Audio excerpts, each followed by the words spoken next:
This tutorial focuses on how to set up a new project within LIM image processing software. When LIM is first opened, the current dashboard will be visible.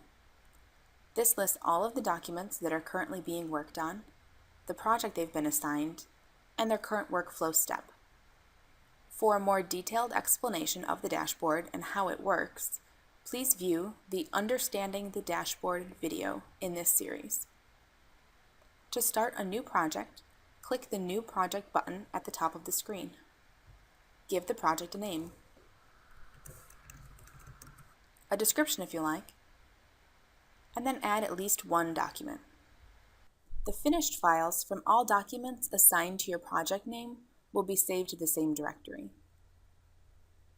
The middle area of the screen allows a preview of the first 10 images in the document folder. The area to the right of the screen is your first opportunity to retrieve a MARC record or assign other metadata files to the document. To retrieve a MARC record, click the .mrc button. Search for the book title,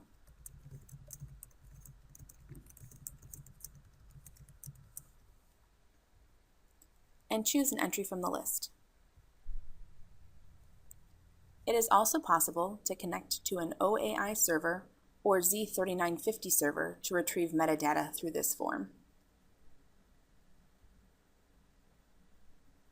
We're going to choose the default image processing template for now.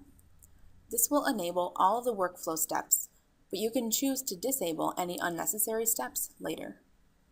So click the arrow to continue.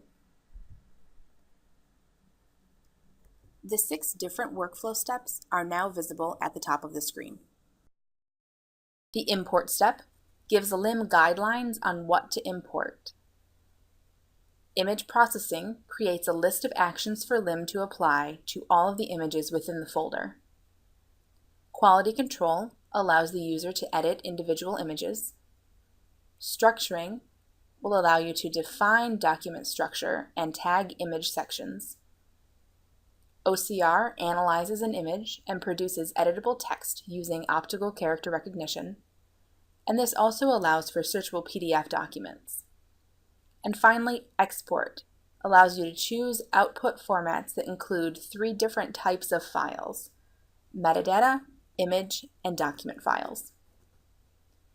Please continue on by viewing either the default settings and custom workflow video or jumping into image processing.